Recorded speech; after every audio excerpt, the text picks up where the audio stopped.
Well, hello there, That Kind of Nerd fans. Welcome to episode 26. We're glad to have you on board. We're going to have a pretty darn good discussion today.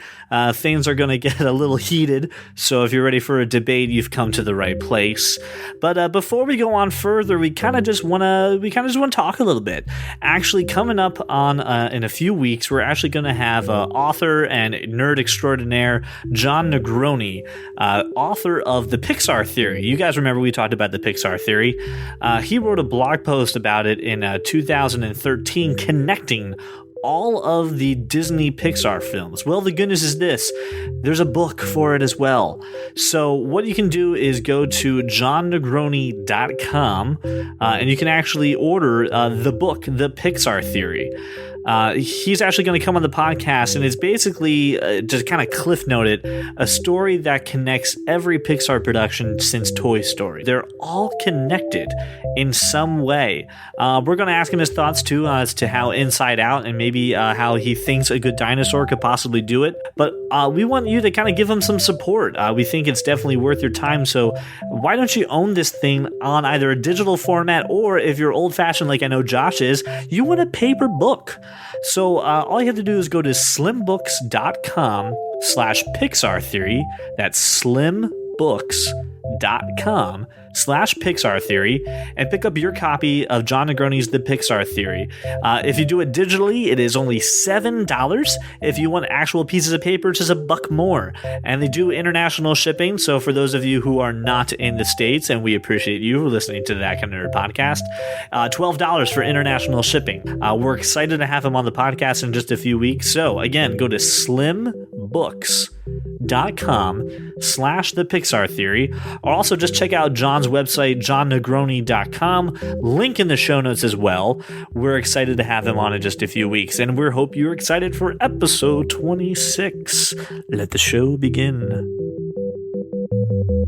Welcome. That was a wonderful way to start the episode. So glad, yes, welcome. I'm so glad you're here. So the internet was generous to us this week and kind of gave us some glorious nuggets of nerdom for us to absorb. So I kind of want to start off with some topics that we're kind of going to hit kind of rapid fire. The first thing is this: that Marvel has announced that it is going to make a sitcom for ABC. And this is going to be focused around the damage control, which if you haven't heard, it's basically a group of people that clean up the mess after the superheroes leave. You know, we made the jokes about that when Tony Stark bought the tower in Age of Ultron, only to demolish it so that way he can send Stark Relief Fund people in. But what happens after someone rages all through Times Square? What happens when someone comes through a small town and messes it up? S.H.I.E.L.D. ain't there to do it all. Somebody goes Superman all over a town. Right. What do? You call damage control. And it's funny because they announced, DC announced that show as well. We're going to follow a bunch of insurance investigators around, and everybody's like, that's just the concept of an old comic book from Marvel called Damage Control. And then Marvel was like, hey, don't we have a comic book already that does that? Yeah, let's make a show about that. Not to be outdone by DC. They'll never be outdone by DC. Not yet. Not that I've seen. Well, maybe on the telly. How many people are watching Agents of S.H.I.E.L.D. right now? I don't know. I don't get those numbers. Do you? I did, but I do you think they them. could they get like who's the guy that played Bumper on Pitch Perfect? Can they get him to be in the show? Oh, the guy from Workaholics. He's on Adam like a million things right now. He's on Modern Family, which also is on BBC. But he should be on this. He should be on this. I remember watching this for one of the ultimate, I think one of the Spider-Man Spider-Man shows on Disney Channel that Brian hates. What's the one that you hate, Brian? You hate one of the Disney... Is that the Ultimate Spider-Man? Ultimate Spider-Man, they had to go team up with Damage Control after they made a mess of the city, and it was funny. It was cool to see what they were doing. Now, I mean, do we know a whole lot about this? Do we know who's at the helm? We know nothing. The three paragraphs that you sent me. I'm sorry, Ben Carlin, who is one of the producers of The Daily Show. The Daily Show with Jon Stewart, that was. He's going to be at the helm of this. So, I mean, that's a guy who gets comedy and gets that, just following people cleaning a mess isn't going to be there, that there needs to be something else to it. And who knows, maybe they'll kind of tie damage control in with current events and stuff that's happening and kind of accuse superheroes of causing problems. I thought that was interesting. Just Marvel coming into the TV. I'm excited. Again. It's going to have to be incredibly funny. Like, twice as funny as Men at Work with Charlie Sheen and Emilio Estevez. At least twice that funny. That's a great movie. CJ's never. No, I've seen those. I've seen those too because they work at the. They're trash truck workers, and it's the first time that you get to see them as brothers together on screen. I've seen it. I think you've seen the preview. I think you just IMDb'd that. Yeah, shit. I did not IMDb it. I did not IMDb it at all. You're quite okay. But no, why are you showing me something like you didn't just IMDb it? Your MK Ultra status is preserved, CJ. Josh is upset because well. I've never seen Point Break. Well. And You've never seen Point Break?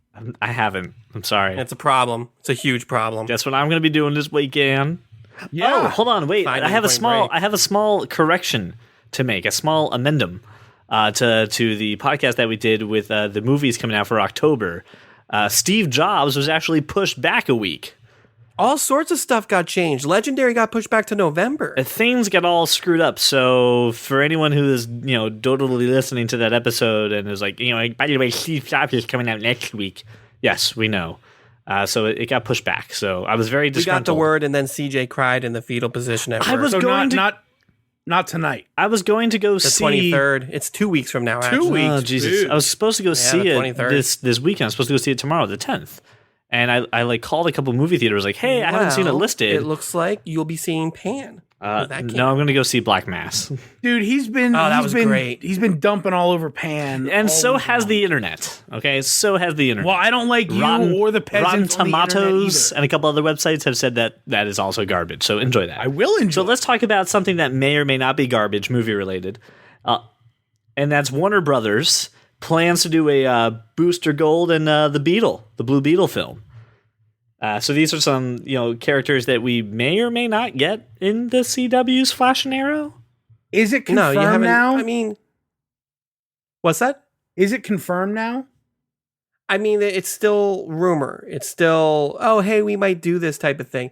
And as far as, references to in Flash and Arrow, I mean, the closest you've gotten is they reference Cord Industries a couple times, which Ted Cord is the Blue Beetle. But that's about it. I hope it goes through. I think that would be a fantastic movie. I'm a huge fan of Booster Gold. But that's just me. And again, we don't know a whole lot about it, unfortunately, other than that. Those characters. But the tone that we would know from these characters, that it kind of is like a buddy cop movie. This is going to be a very different tone than anything right now that DC is doing. It's very light and kind of Ant-Man-ish, I would say, kind of, if anything, if you had to compare it to another movie. You can't say that. That is the movie that shall not be named around Josh. They're gonna. This leads us to the next part. They're making a sequel to Ant-Man. I know, it's so I exciting. believe they're making a sequel to that piece of crap. They are making a sequel. It's called Ant-Man and the Wasp, which means Evangeline Lilly's going to come back and kick ass as the Wasp. And I am super excited. Hey, we lost $8 million on the last one. Let's do it again. They didn't lose a dime on the last one after all was said and done. And the DVD and Blu-ray purchases haven't even gone through yet. Opening weekend, they lost $8 million on the movie. So, and I get it's not opening weekend. But that's it. Look, opening weekend. Come on, man. That's not good. It's not good either, but it's not good. A loss. Not a loss. It was still a good movie. I consider it a loss. We're going to talk about it because this announcement did change some other things, but we're going to talk about that in a minute because this is something I'm actually really excited for. HBO thinks that you guys, you listener, would watch a Watchmen TV show, and it's talking to Zack Snyder about it. Who watches The Watchmen? Apparently, anyone with an HBO subscription will be watching The Watchmen.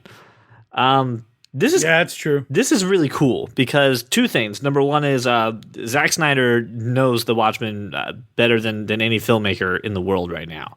I don't think there's anybody else I would trust to pilot that kind of program. And then no one else could bring it to any screen besides HBO. I mean, if you're going to take it to the TV, that's the kind of person that you want at the helm. You want to make sure that you've got people who can let the vulgarity, the violence, and all the crazy shit happen. And HBO hasn't held back on anything it's done. And as long as it's better than True Detective Season 2, we're all good. Would you guys watch a Watchmen TV show? Yep. Yeah. Yeah, I mean, I was a little worried about it at first because I really enjoyed the movie and I thought the movie was fantastic. But Well, the movie was if amazing. it's Zack Snyder, yeah. If it's Zack Snyder and he wants to do it and he wants to do it like more like the book or different and wants to explore different things, you can't get a whole lot more like the book than the movie was, except for except for the end. You know what I mean? Well, you had to change that book. I mean, that movie to not be as rooted into the comic book story, offshoot storyline. So you can have a giant squid. The movie was all panels. It was all the same panels. Yeah.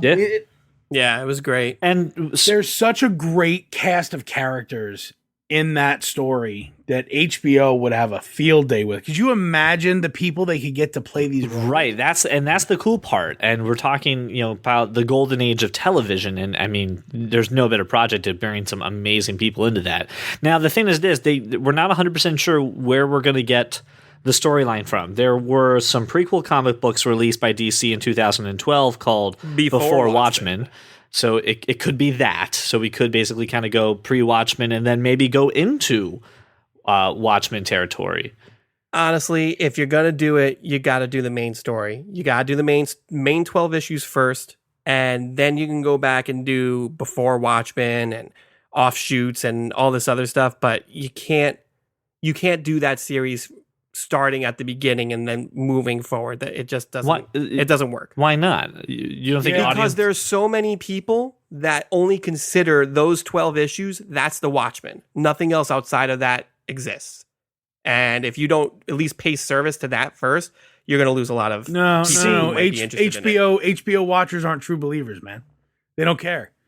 No. I will point to Game of Thrones as Josh's defense there. Because Josh stopped watching Game of Thrones because it wasn't like the book. Right, because I read the book, so I get it. And I had to cut it off. I went 2 seasons without watching an episode. There's something that draws you in, though, about the way HBO does a show that, I mean, even I went back to Game of Thrones, and I complain about it a lot. But at the end of the day, it's a great show. It really is a great show. And you can do anything you want. Obviously, they're not going to take a whole lot of liberties with it, but the way CJ's talking about it, if they start from the beginning, they'd have to stick more closely to the story than they ever have before. Exactly. Yeah, but my only other thing is there's not a whole lot fleshed out in the beginning. The only thing you know about the beginning is the flashbacks you have in the 12-issue Watchmen series. Mm-hmm. And the Before Watchmen series is just, hey, here's a 2-issue series about this character. Here's a 2-issue series about Comedian. Here's a 2-issue series about Rorschach. And I didn't read them all, but it's not completely fleshed out. Don't you think that if HBO is going to grab it, they just grab DC and say, hey, before we start filming, casting, and developing this, release these comics to flesh out the story. Work with our writers. Our writers will work with you. Let's flesh out these characters so we have some huge source material to go forward with. I mean, if anyone I don't think they would do that at all. If you can get George R.R. Martin to write a book faster, and the work ethic of that guy, you can get DC to write a comic book with you. All right. There's something crazy, and I'm thinking about this. It's just blowing my brain up. HBO does a lot of things for a lot of people, and there's one guy that keeps popping up in these series that always blows me away. What if they could get Michael K. Williams? He played Omar Little in The Wire. He was Chalky White in Boardwalk Empire. What if they get him to play Rorschach, to reprise Rorschach? Oh, that would be sick. That would be great. I don't know who that is. I'm not sure. Hang on. Did you not watch The Wire? Or I've never seen The Wire. Boardwalk Empire? Boardwalk Empire. Never seen Boardwalk Empire. Oh, that was in unison. That was good. Dude, come on. I don't know. One of the great. If at the end he can just find some goddamn Cheerios, I'm cool with that. He is. When you watch these HBO series, he is the best character actor they've got. I swear to God. He knows how to become a very. He does the same thing that Rorschach is. He's a dark person, like a dark character. He's visceral. he really grabs you, and he's frightening, and he's not afraid to be, bold. But at the same time, you just adore him. You fall in love with him. There's something about him that just draws people to him as an actor. I mean, just that. I mean, the characters that they give him are even, better too. But he can take someone who you're supposed to despise, hate, and even people that you should fear, and turns them into the people that you watch the closest, hoping the best for him. And you're not supposed to do that with the characters the way that they're written. And you're right, did you see RoboCop, Brian? The remake? Yeah. No.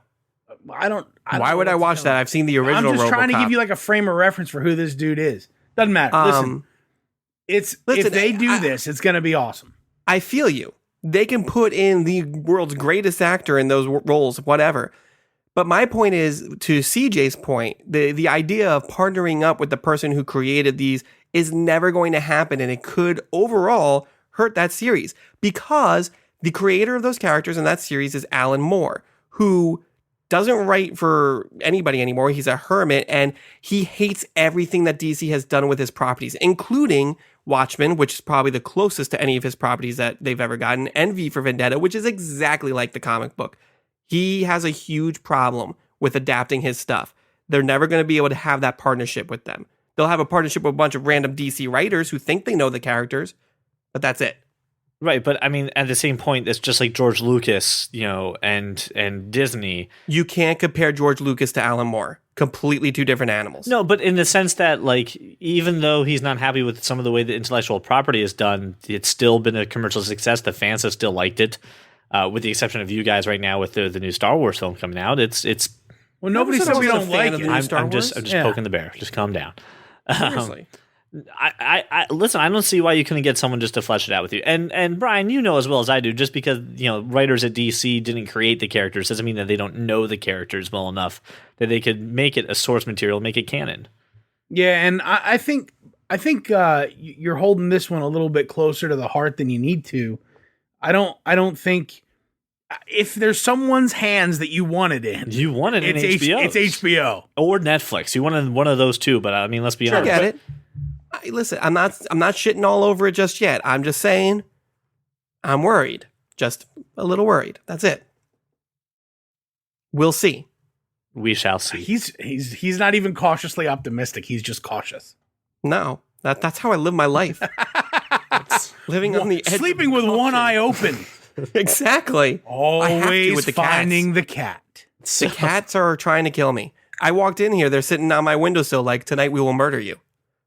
Well, it sounds great. I'm going to lock my door 3 times. In all truth, they're sitting there like, oh, look, it's the human again. Bring me trinkets, peasant. I don't bring those cats trinkets. They don't control me. In their defense, they are upset that the cat to male ratio is very low. Just in case anyone was forgetting, by the way, the cat to male ratio in Brian's apartment is extremely low. So, I can't. It's no fault of the cats. They just want to be the dominant figure again. Yeah. True. So let's move on to some more rumor stuff, and this is actually pretty awesome. So Scorsese is teaming up with De Niro, Pacino, and Pesci for a mob movie. It's called I Heard You Paint Houses. It is based off a book called I Heard You Paint Houses, the story of the biggest mob hit in history. And it's basically the story about a man who claims that he killed Jimmy Hoffa and Joe Gallo.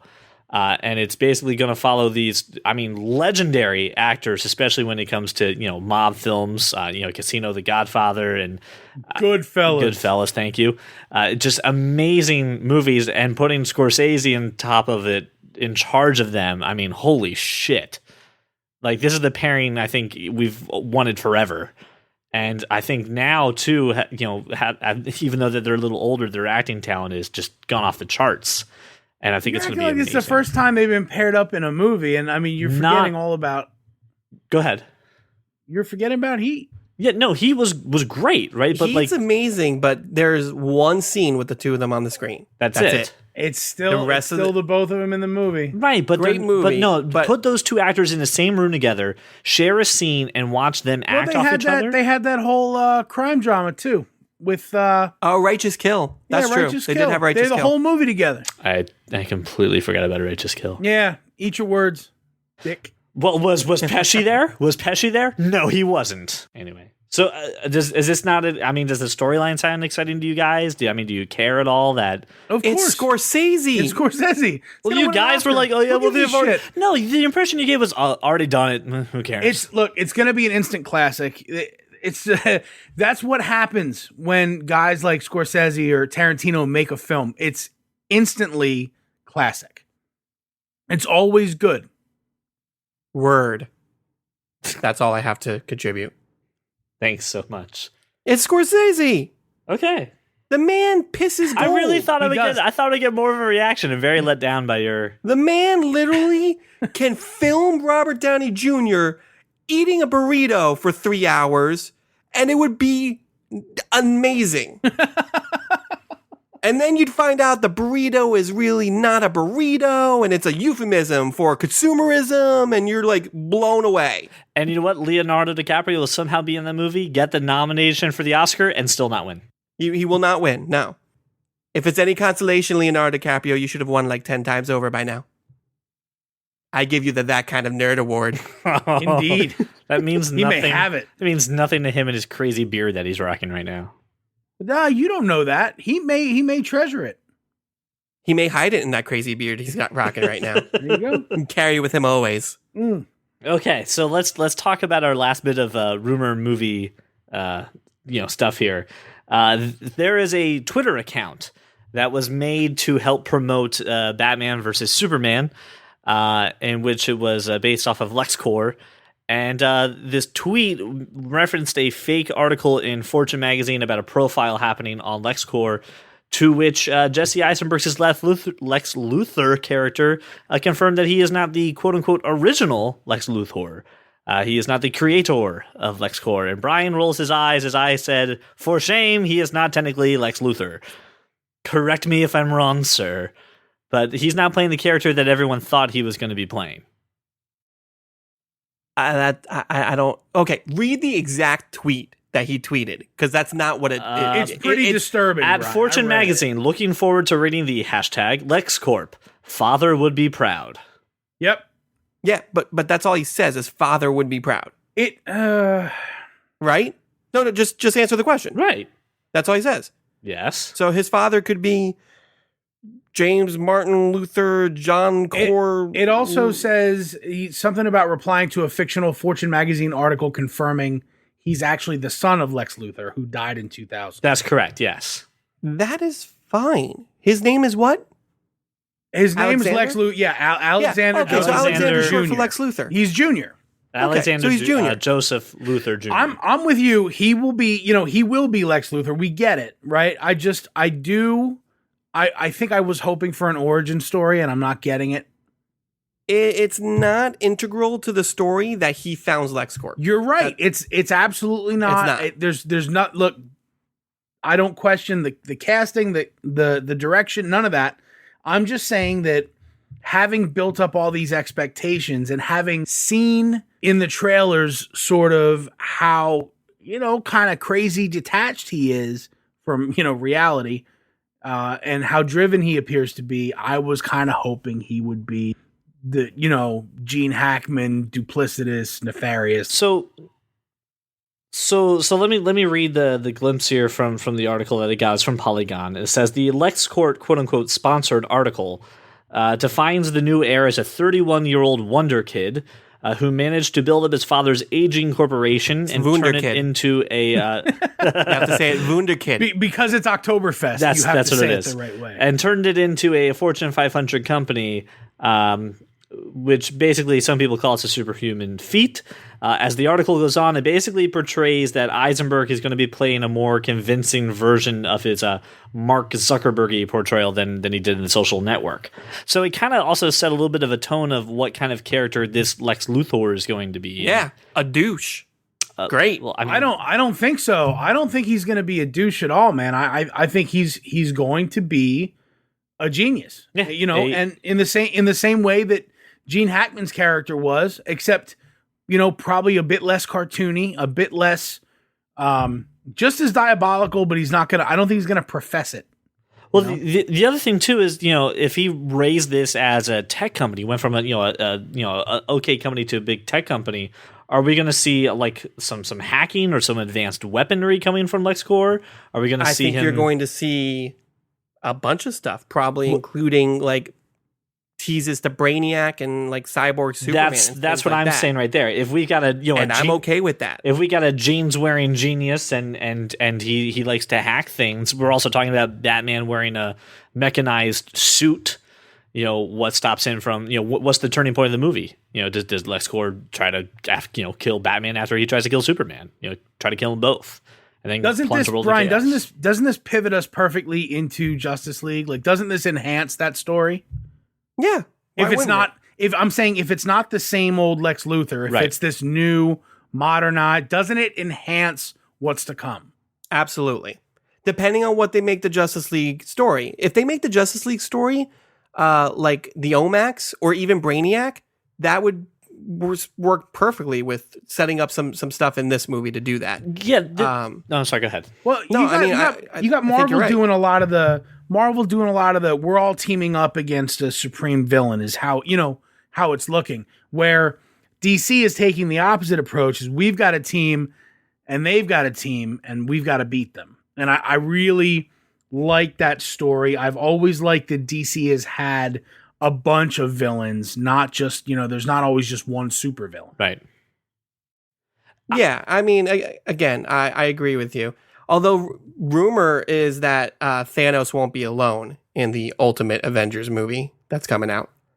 Right. Rumor is that he'll have Loki and a couple other people in tow. Well, I thought the speculation was that it would end up not being Thanos at all, that he would eventually have to team up with the Avengers to a greater... I don't know anything greater than Thanos besides Galactus, and unfortunately Fox owns the rights to Galactus. Right. No, there's another name. I can't get into it now. Offline. All right. Okay. Well, listen, this is going to segue us into a little bit of the next step here, and that is that Disney has, because of the Ant-Man sequel, it looks like, has announced a slew of different movies, and some of them are Marvel related, some of them are Pixar related. Before they announced the movies, though, they announced Ant-Man, and they immediately took off their pants and underpants and were forced to wear burlap sacks and walk around with them for punishment. I think that Disney is in the same boat as Nintendo, that they could just make shit for the next 20 years and still be filthy fucking rich. It was 256 years, Brian, that Nintendo could keep pumping out. Yeah. 256. I think just the parks alone with Disney would sustain them for that long if they needed. There's a lot of bad stuff going on there, man, behind the scenes that you're just turning a blind eye to because you're MK Ultra. But anyway, Brian was nice enough to kind of compile a timeline for us about these changes to the movie, because we talked about where Star Wars was going to fall in before, but things are changing just a little bit. So Brian, I give to you. Can you kind of present the timeline to the people? Oh gosh. Okay. So they pretty much announced 19 movies that are not Star Wars related. So when we're looking at Marvel, because of the recent announcement of Ant-Man and Wasp, they have decided that Ant-Man will be in July, which was initially where Black Panther was supposed to be. So they decided to push Black Panther to February of 2018. And then you'll still have Avengers. That's going to happen in summer of 2018. But because they don't want to have more than 3 movies per year, we got Captain Marvel got pushed back to March of 2019. And then you'll have Avengers Part 2 in May of 2019. And Infinity then War?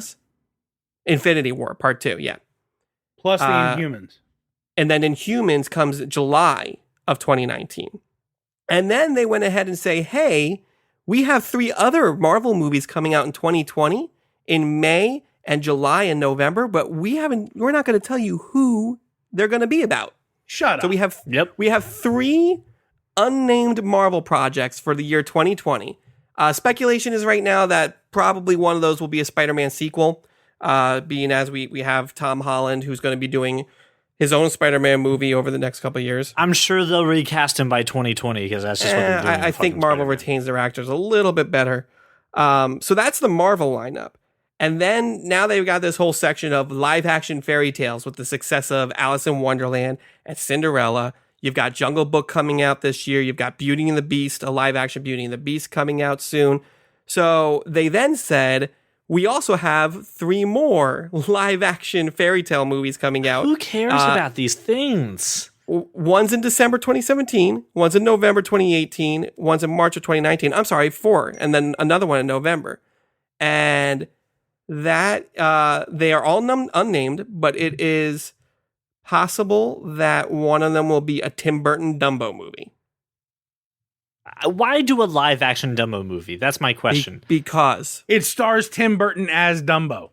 No, it would totally have to be Johnny Depp. No, it stars Tim Burton as Dumbo, right? But instead of giant ears, he's got scissor ears. And instead of legs, he's just a skeleton. I would watch this, actually. I'm not kidding you. That's interesting. Yeah. And all he eats is Wonka bars all the time. With the holograms of Josh Walker and Tupac. And there's not actually any dialogue. Everybody just walks around saying Beetlejuice. And Michael Keaton's just popping up all over the place. Dude, if Michael Johnny Keaton Depp popped is up, like I hanging would from the be rafters. Ecstatic. All right. And We're here for your daughter, Chuck. And then they set up their Pixar movie lineup. So we already know that Cars 3, Toy Story 4, and Incredibles were coming out, but they actually gave us dates for them. Cars 3 will be coming in 2017. Toy Story 4 will be coming, actually got pushed back to June of 2018. And The Incredibles got pushed back to 2019, which upsets me.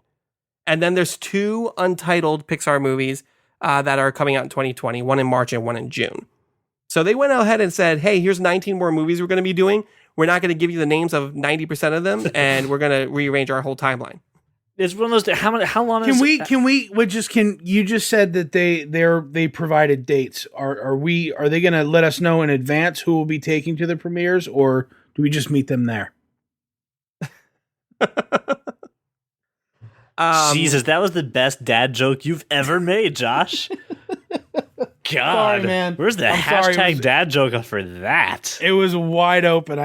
I walked right into it. I've been thinking about it, and I just thought if I'm going to have a date, I should at least have a say. Very true. So yeah, that's Disney's big news. So hold on, my thing is this, and you brought this up too, Brian. We were talking offline, but like, how far has the fucking Incredibles been pushed back again? Last I heard, I thought it was supposed to come out in 2017, and it got pushed back again, which it kind of upsets me because by the time that movie comes out, I'll be in my 30s, and everyone's going to forget about the Incredibles. The problem is that it's always scheduled to come back on the date that's set in the DeLorean, and that's the problem. It just keeps changing. Is that not a fixed point in time that can't just stay? So that way I can worry about that. Actually, the problem is every time we approach it, we've forgotten that we approached it because the timeline has changed. Pepsi is actually going to make the what was it called? Pepsi Future. Pepsi Perfect. Pepsi, yes, Pepsi. They did, and Adam Soltis won one. Did he really? He won one. What the hell is Pepsi Perfect? He's at Comic-Con. He's at New York Comic-Con right now. He's posting on Facebook how he won a Pepsi Perfect. Oh my God. I'm not at Comic-Con right now. Okay, so Pepsi Perfect is the Pepsi. Look, it's lousy with people and everybody's getting rained on. Stop. I know. That's what's so fun about it. No, that's not fun. You wear glasses. No. It's constantly cleaning. It's no good. Where are the windshield wipers, damn it? Where are the auto-drying jackets from Back to the Future to keep me dry when I'm at New York City Comic-Con getting Anyway, wet? the dude won, and I'm sorry to just blurt out a name. So this guy we used to work with, who's, a nerd in his own right, he won a Pepsi Perfect thing, and I saw it on Facebook. And it's the Pepsi from Back to the Future, hence why I'm making all these Back to the Future references. Oh, okay.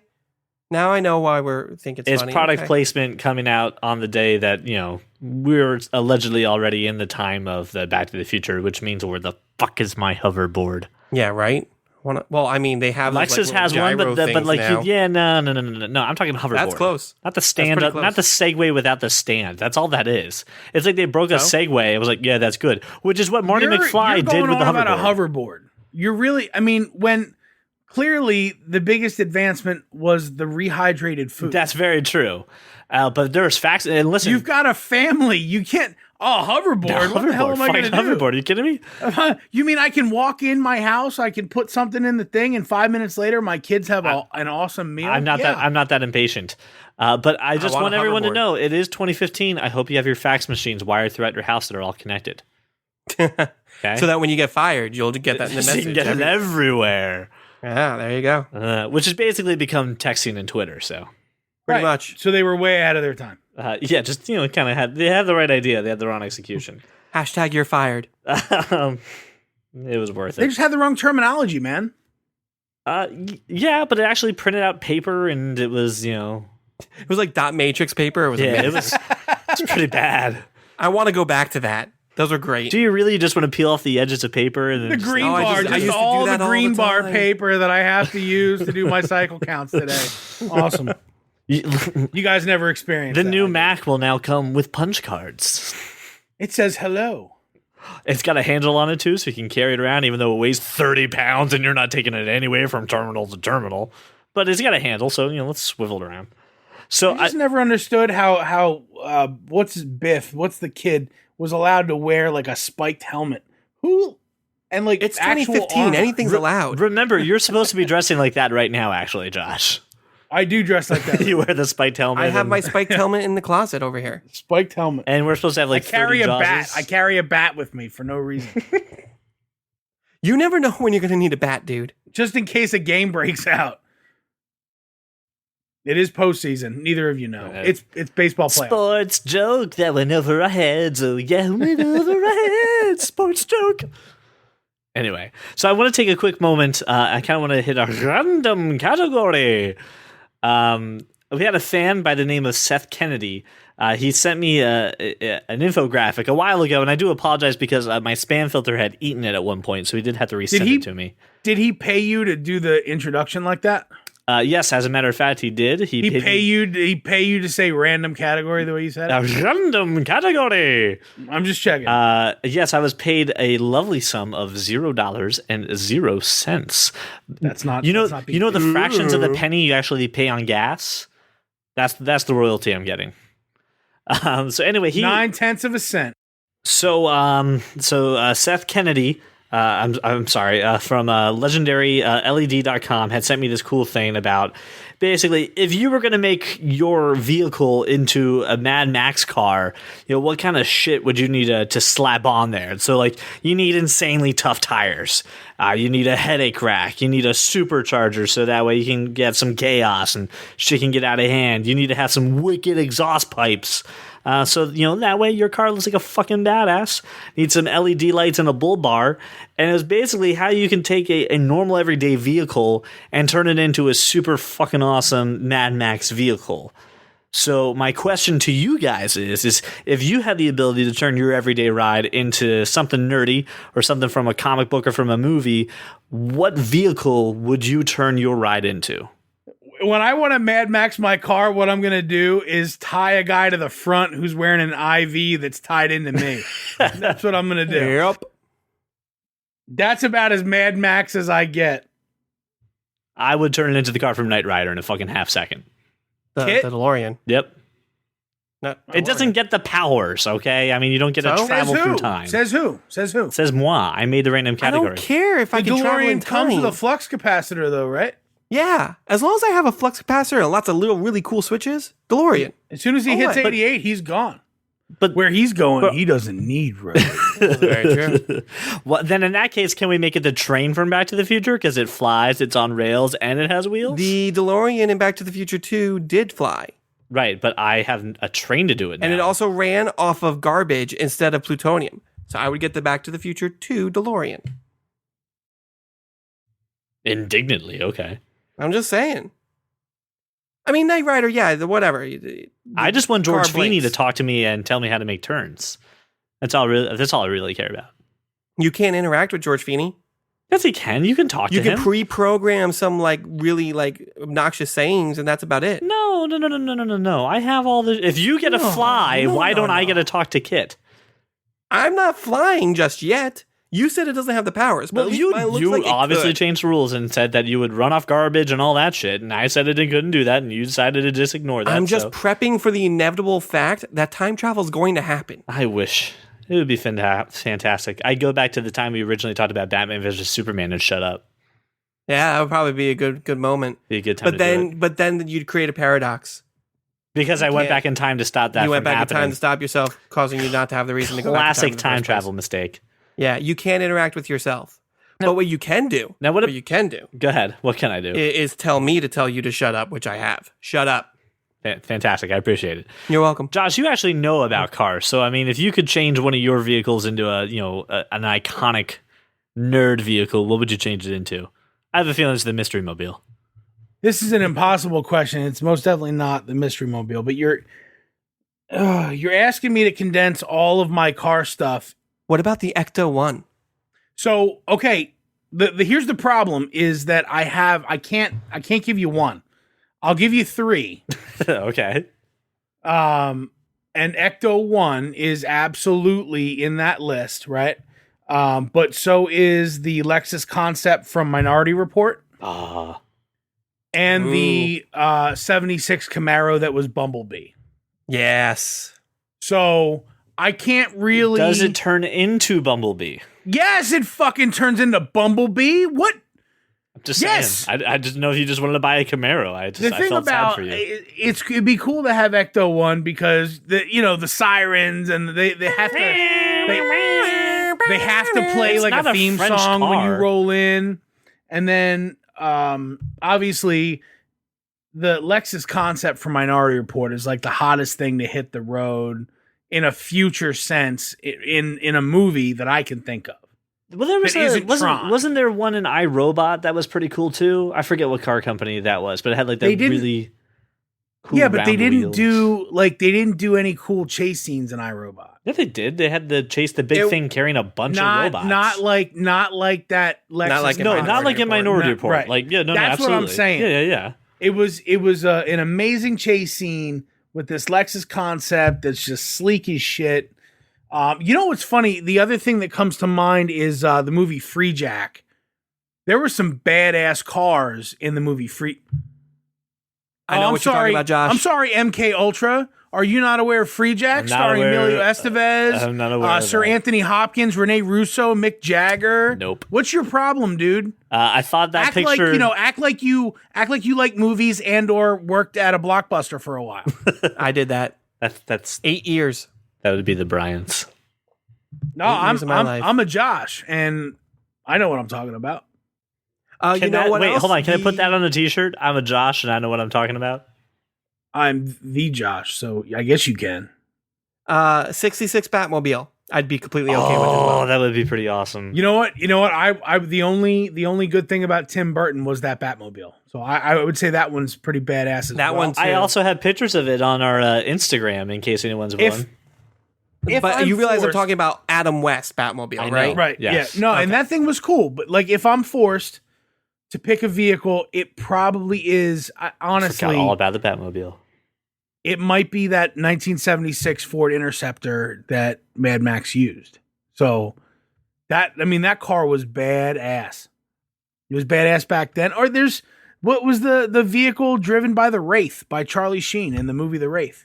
That. I don't know, man. How can you ask a car guy that question?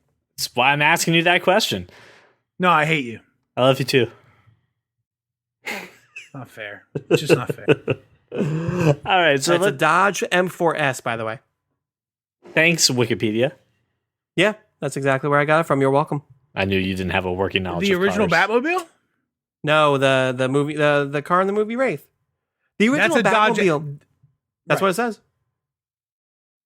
Dodge M4S. So I know it was a concept vehicle, and CJ's never seen the Wraith. But TJ hasn't seen anything that's good.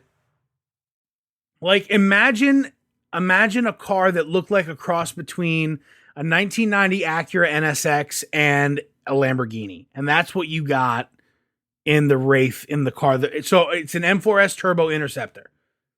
I'm just going to go with that. This is the fastest car I've ever seen. I'm going with that.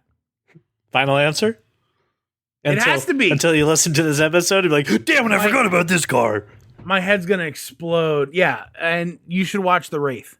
You should just make a list. After he watches Point Break. After Point Break and Men at Work. And what was the other movie we just said that he didn't see? Free Jack. Yeah, Free Jack. You got to watch Free Jack too. You're a mess. I can't wait. How did I make it? Mess. How did I make it through life? I didn't see Jurassic Park in a raining drive-through. I haven't seen all these other movies. You're blowing your cover, MK Ultra. Don't alert the Americans about what you really are. Just play like you watched it all. That's what I've been doing for years. It's worked out pretty well for me. Well, we've blown your cover. Was the picture of Saddam and Putin and all that? That was way too much on the back wall. You can't see them right now, right? Look, you've got that right, and I just sent CJ and Brian like a screenshot of what I'm looking at during this podcast, and it's half them and our chat and half Paul Walker because my Mac changes the wallpaper every 5 minutes. That's how American I am. Paul Walker. Can't get why is he naked? Why do you have a nude picture of Paul Walker? Oh yeah, that's my business and not your business. I'm just saying. Good for him.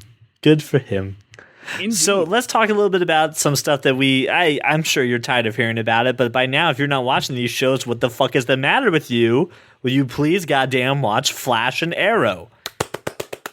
They're phenomenal. So Brian just permission to squee. That's what he just did. So good. Permission to squee. Can I please vaporize him now? So let's talk a little bit. We're not going to spend a ton of time, but let's talk about these two shows because we're not. They're the glimmering hope of DC on TV. Oh, we got time. Oh, okay. We gonna make time. We gonna make time. Everybody's got time for this. All right. So let's kick it off in the order in which they premiered, and that is let's start with Flash. Yes. I will let you two talk about it first before I weigh in. Really? All right. So I have a lot to say about it. I watched it. I watched it the day after. I thought that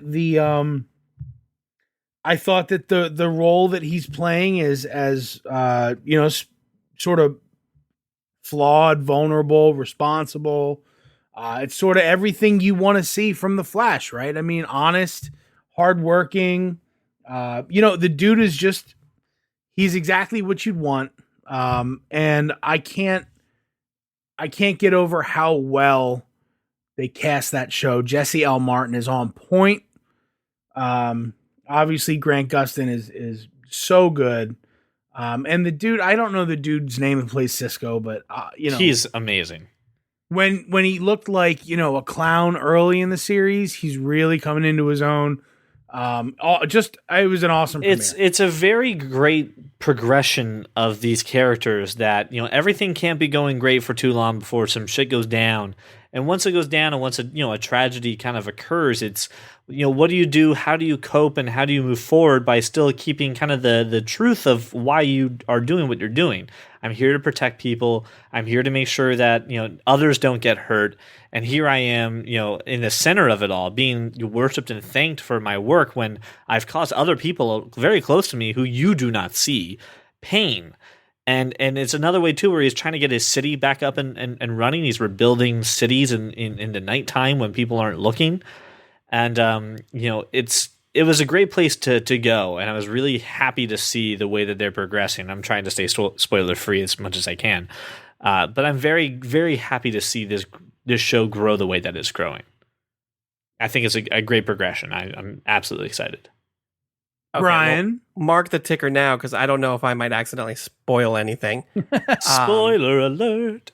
But yeah, to be honest with you, I know we talk about Batman a lot and I have like a Batman cape and everything, but Flash has got to be my favorite DC character. I'm sorry, wait, you have a Batman cape? How have I not heard about this? Did I say it? No, I don't have a Batman cape. Yes. Anyway, Flash has... No. We need to rewind a bit. Now we need to talk about you having a Batman cape. I'm behind you 100%. Yes. About what?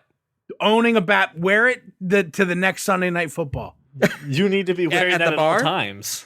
Don't tempt me. I'll do it. Bring it. I will sit there proudly with you wearing a Batman cape. I walked into work one day wearing it. What? Where the hell was awesome. I? I made a deal with my crew that if they hit a certain goal, I would wear my Batman cape and work, and I did. It's pretty awesome. Okay, I'm sorry. So awesome. Batman cape. Anyway. Fact. Flash is definitely but probably my favorite character in the DC universe, and I agree with both of you when you say the casting is just on point, and the way they're portraying Barry, just so humble, thinking he doesn't deserve this. Yep. Especially after what happened and how he's hurt people who are close to him, and how he deals with that. Rebuilding all the shops that got destroyed in the middle of the night because he feels this huge sense of responsibility to fix what he broke. It's so good. It's everything that you think of when you think of Barry Allen, when you think of the Flash. So I was extremely happy with that, and extremely happy with just two scenes. The two best scenes in the premiere had nothing to do with the Flash. That scene where he's cleaning up the coffee shop was such a great scene between him and Iris, and then the other scene where the flashback between him and what's his name? John Wesley. What's his name? Wells? Harrison Wells? No. Who plays Detective West? Why am I blanking on his name? Jesse Martin. Jesse Martin. That flashback between him and young Barry Allen and Jesse that Martin. was young awesome. kid. Oh. Where they're at, like, he's the kid. But then he and said the same thing, though. Like, Yeah. right in the flashback, and he comes in, I got he's pretty you, much and- telling him it's okay for you to cry. It's Yep. okay. You don't have to be strong. You don't have to push us away. Mhm. And it's just such a great moment and a great scene. And you're just like, you feel for the characters. And at that point, I was just like, I don't really need to see him beat up a supervillain. I'm good with what I've got. Right. It's a great season opener. And then to end it the way they did, with, well, hey, all this other character development stuff happened, but this is what's coming. And they made the reference to the big bad that's going to be in this season. They made a reference to who is kind of been lurking in the shadows, and I'm trying not to spoil it. No, I'm sorry. We're just gonna have to. We're just gonna have to. So they said Spoilers. Zoom. Okay, great. Let's do this. They said Zoom, Right. They said Zoom. Yep. right? And then at the end, you see Jay Garrick. So Yes. can you add some context for me? Okay, so Jay Garrick is the Flash on another world. They dub it in the comic book Earth 2. And he is slightly older. He's been the Flash for a while. And he is just pretty much in the golden age of comic books in the 50s. He's the World War II era Flash. So the giant dude that was coming after Barry was because of Jay It's from Garrick, another world. Mm-hmm. right? So the idea, from what I can get, is that when that singularity opened, a portal to another Earth got opened, and Atom Smasher, who was the villain in this first episode, Right. and Jay Garrick, and probably a couple other things got through. And they're on their Earth. Barry is well known, and Barry is a hero, and they're probably going to try and just make his life a living hell. I don't know if they're going to make Zoom from this Earth or not. In the comic book, Zoom is almost kind of the reverse Flash in the way that it's another speedster. His speed works a little bit differently. He time hops instead of just runs.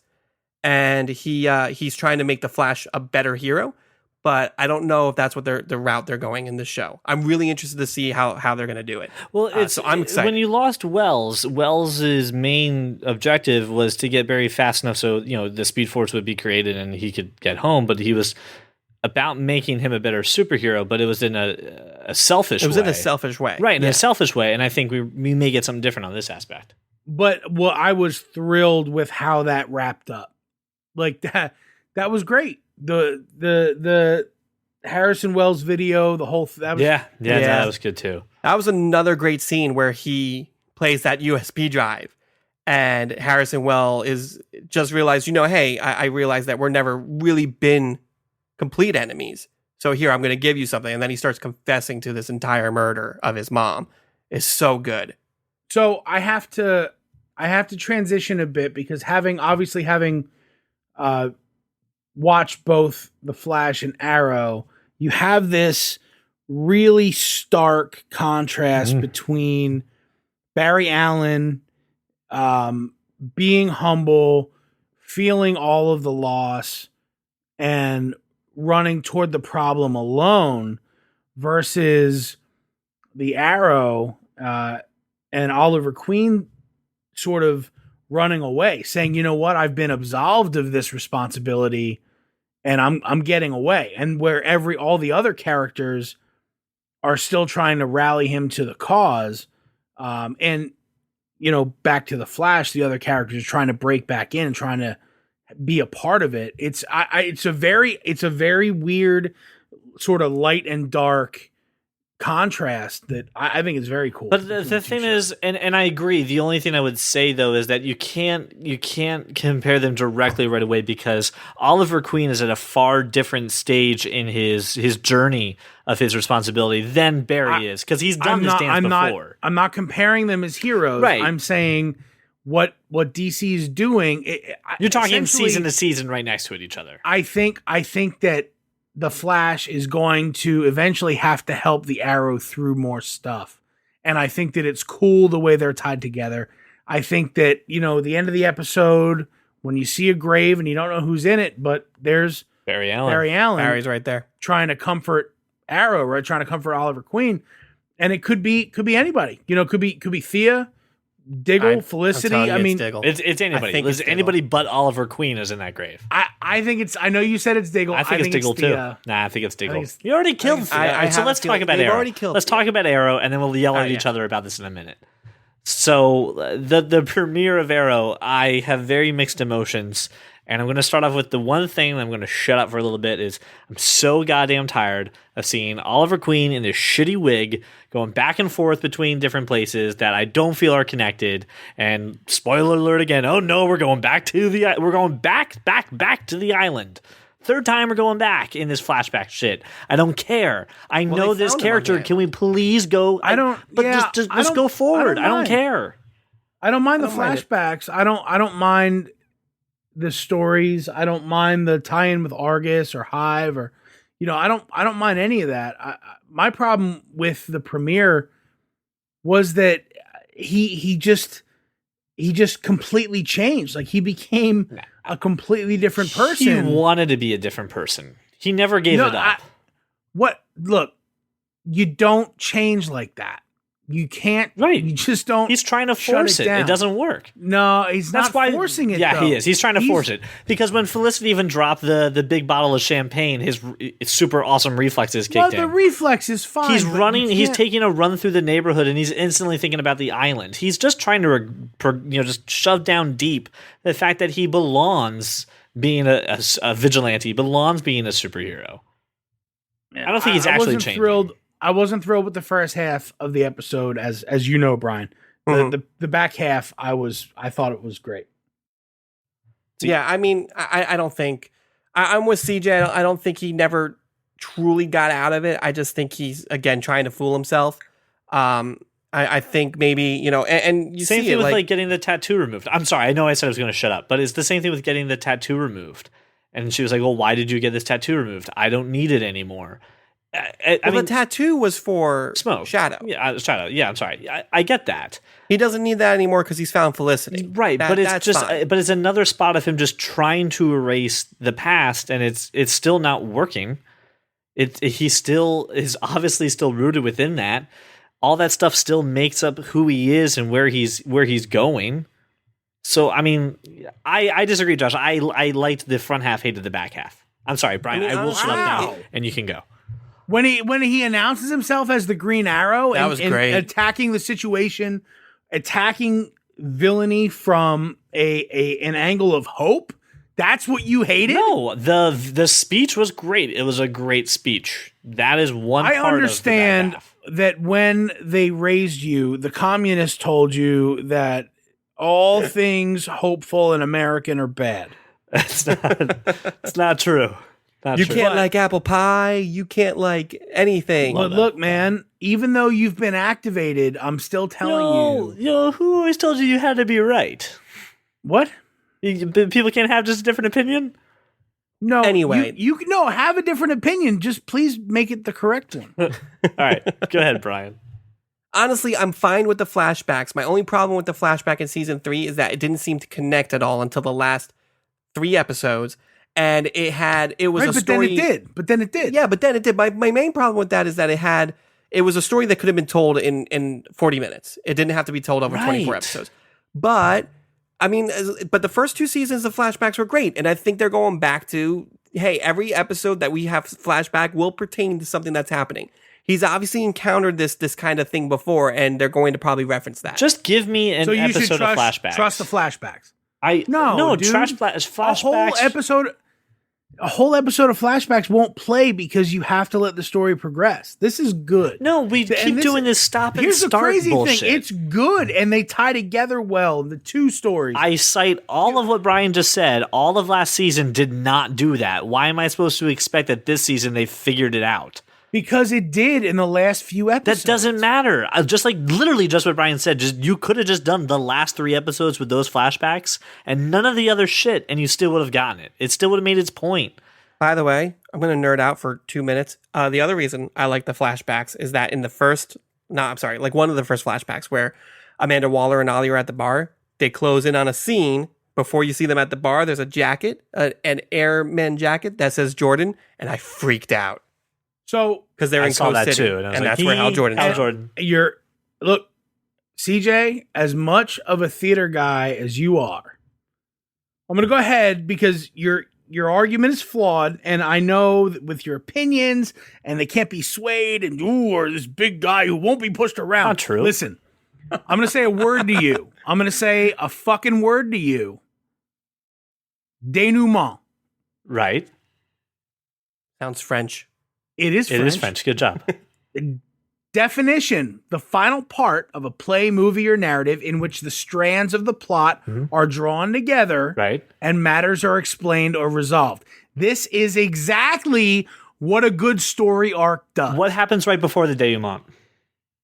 Right before. What happens right before the denouement?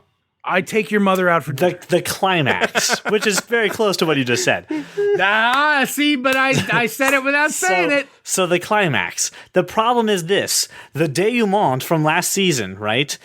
The TV doesn't work. No, hold on. You can't throw the denouement at me and then not expect me to say this. The climax happened in the denouement of because that last season. That's how TV works. That's not how storytelling works. That's how a season. Storytelling is different now. That's how a season when you tell a story works. at a bar, do you hit the big punchline and then like while you're wrapping it up? So anyway, we left and that's when I found $1,000. No, because you say, listen, we found $1,000 and then we went to the bar and we got really drunk. Right. You say this. If you have an awesome story, you say, dude, we found $1,000 climax. And then we went to the bar and we got really drunk. Brian, and that's the end of your story. To quote Marissa Tomei at Joe Pesci. I'm sorry. To quote Joe Pesci at Marissa Tomei, does the defendant's statement hold water? You've seen that movie, right? Yes, Utes. I've seen it. Now, will the Ute answer the question? I don't remember the next line. It's okay. No, the defense is wrong. And she won an Oscar for that performance. But in this case, I'm right. No, Brian, tell him. Let's let the listeners decide. If you've watched Arrow last season and this season, and you have hope in the flashbacks, just tell me I'm wrong. That's not a problem. You know what? Don't just tell him he's wrong. Here. Don't just tell him he's wrong. When you do, hashtag MK Ultra. And when you do, CJ will read it and say, I'm not wrong, and we'll all move on. No, listen. If flashbacks can win this season and they can get it right, great. I'm just so mad about last season's stupid flashbacks that I didn't give a shit. So I feel you like get burned by like back on the smallest thing. Because the smallest things matter. The smallest things matter in a story. Hang on. Because here's where the punchline comes in. You get burned by the smallest thing and you let it ruin an entire season or entire movie or an entire sequel, but you got burned by the Star Wars prequels and you're still okay with Star Wars 7. That's all I'm saying. See right there, Josh? Climax denouement. Climax denouement. Joke worked because he did a climax and then a denouement. All I'm saying is the flashbacks get tied together. They get tied up in a neat little package with a bow, and everything's okay. Now, hold on. You can't say because the last 3 episodes tied it together, the rest of the flashbacks are good. That they meant something. That you can tell the story. You can tell the story without them. You don't hate to do it. Go ahead, do it. I'm gonna do it. In The Doctor, does the climax happen separate from the denouement or at the same time? Depends. The Doctor doesn't really go on the same story arc that we're comparing to Flash. The season finales for every season that you've watched, does the climax happen at the end or just before the denouement? It's a cliffhanger. It happens right at the end. But we're also talking about a progressive story instead of all these crazy flashbacks, right? Or just wait, you don't episodes. think that Arrow's a progressive story? No, That's because all- we keep it's going stopping down going, one stop road? and go, stop and go, stop and go. We have to stop. You're not stopping and do the and going now. flashbacks. And we But have you're to not go forward, stopping then and going. stop The and do difference, CJ, is that flashbacks. the flashbacks for the Doctor aren't flashbacks. They're just different points in the timeline. It's the same thing. It's just no, hold told on. differently. We're comparing two shows that don't use the same mechanisms.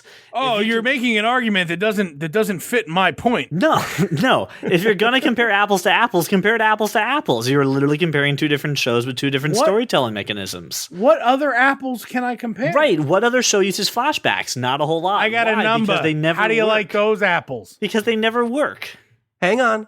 Lost did the That's- same thing, and it worked. And that worked out It really did. well for everybody because I Listen, watched that show was one of the highest rated shows of all time. And what You- happened just with the because you don't finale? like it. Everybody hated the finale. The series finale. That's yes, different. the finale that matters is how you close the story. And you can't say everybody hated it. That's not true. Okay, It's not true at all. A majority of Pull up your stupid little Americans graph again. hated the finale of Lost, which is the end of the story. And if you fuck up the end of the story, what does the story matter? I would love for you to pull up that graph again and tell me how well the Lost series finale did. Oh, that one that we had from Reddit? I'll have to look it Yeah. up. Hold on. Yeah. Let's do this. Lost was rated worse as the finale on the scale than its premiere.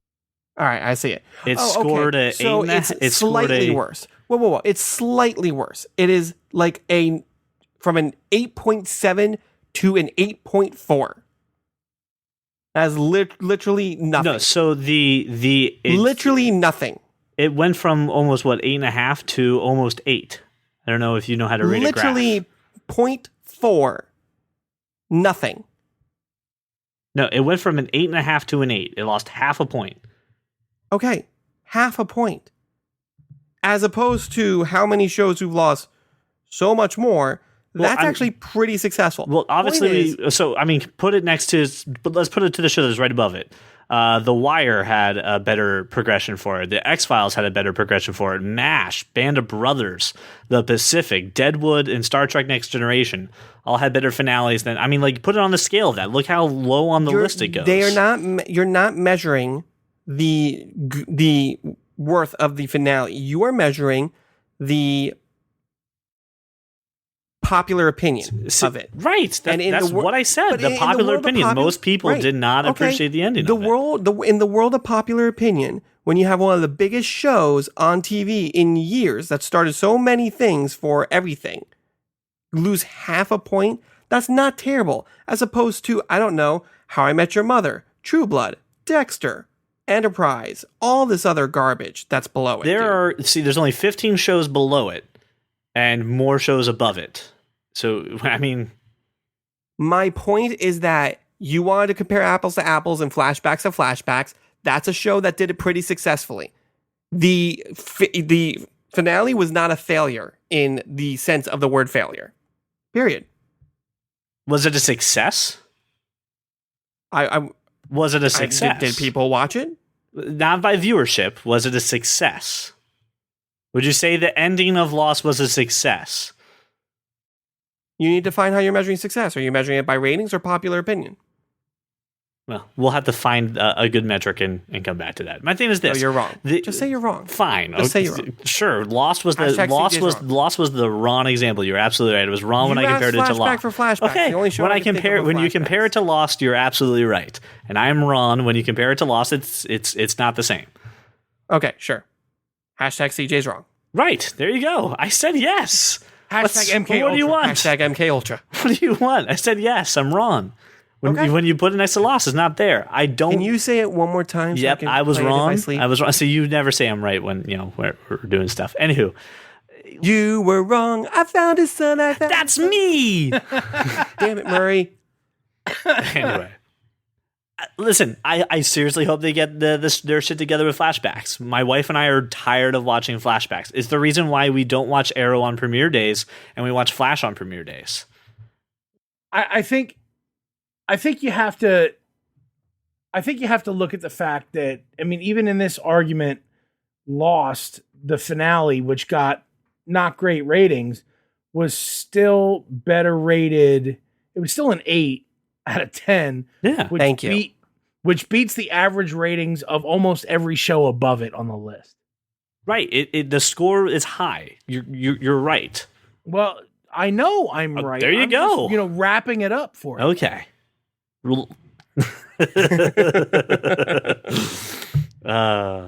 Anywho, I just hope they get the flashbacks right. So we'll hope. I hope. I give them a shot. Do you think the flashbacks were right in season 2? Yes. Okay, good. So they'll go back to that. And they were right in season 1. So they were wrong in season 3. They made a mistake. They made one there's mistake. 4 seasons. CJ, We don't have an average yet. Small sample. Like it's right. That's what I'm saying. Piece of the episode. And I got news for you. So all right. So here's hold on. Here's my issue. And then I thought we wrapped this up, and I guess we're back to it. Because get used to this, because you're going to have this season and one whole other season of flashbacks.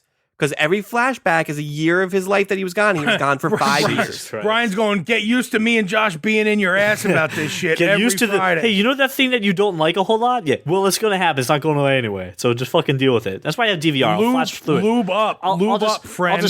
I'll just fast forward through all the flashbacks to this episode, except for the last 3 episodes, and then I'll be fine. Because apparently that's all you need. My thing is this, is that the writers had a great premise for season 1 and 2, and the flashback mechanism really worked, and it did a great job. And then we didn't have as many complex characters in there. We didn't have Roy. We didn't have Thea in everything that she's doing. We didn't have all these other storylines going, and then you're introducing all these other characters, and now you're asking us to go back to flashbacks back and forth. You're divvying up the show's attention way too much to keep taking me back to the past. I don't care what happened on the island. I don't care how he got discovered anymore. I know who Oliver Queen is. We know what kind of hero he's going to be. He just made his bold fucking mission statement. Why do I need to see why it happened? I think I get it. Stop flashing back. Go on with the story. I don't think you get it. I think you get it. I'm not so sure. What is going to happen? All right, I'm not convinced. What is going to happen? I'm not convinced that you get it. What is going to happen on the island that is going to shape Oliver Queen that hasn't already happened? That hasn't already happened. We don't know. We don't know what might happen. That's what I'm asking. What do you think is going to happen on this island that's going to make me just go, oh shit, man, flashbacks were the fucking best? I think the flashbacks are no longer about developing Ollie. They are more so about developing the villain. And I think you're going to see a lot of development around some of the supernatural stuff he encountered on the island and where Damien Dark gets his whole spiel from. Brian, you're looking at that's great. That's right there. That puts faith in a flashback. That I can get down with. All right, get down on it. We'll start that from the beginning so we don't have to yell at each other for 20 minutes. But I love yelling at you so much. Jesus Christ, how easy was that? It's fun. It's so much fun yelling at you. And there's the real CJ. All right, comrades, fine. I will end with real CJ for you. That is how Josh Burr sees me anyway. Why the hell not? Thank you for being a drive around neighborhood or walk. Yes, is that what you say, or does it other way? Okay, thank you for make walk around neighborhood, drive to work. Yes, okay. Thank you, comrades, for listening to That Kind of Nerd podcast. I'm turning into Dracula now, and now it was like your blood. I don't know. In Soviet Russia, road forks you. In Soviet Russia, podcast listen to you. And you know what? We do listen to you, listeners. We want to hear your thoughts, and we want to hear your theories, and we want to hear how awful that accent was. I really do get it. It was pretty bad. We want to know about what you feel about the Scorsese film, the Marvel sitcom. Hey, do you disagree with Brian that HBO is the only place that Watchmen should be having a damn TV show developed out of?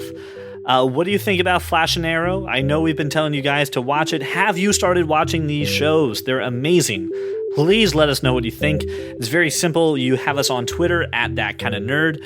On Facebook, if you want to, you can go ahead and make sure that you can just follow us and like us on Facebook. You can also get to our website. But more importantly, guys, we want to hear from you, literally hear from you.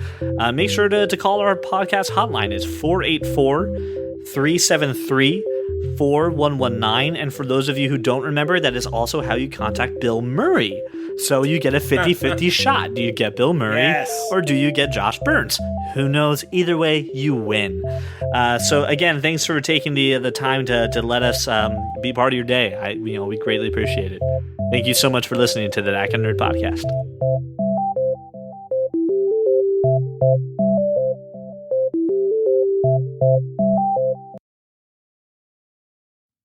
Well, I don't like you or the peasants on the internet either. Is this 2001? Do we have matching Civics that we need to put lights under and then go heist a truck Or is that what we're doing? Yeah, that's what we're doing. Oh my God, that would be the best. Can we do that? You were wrong. I found his son. I found his son. That's me.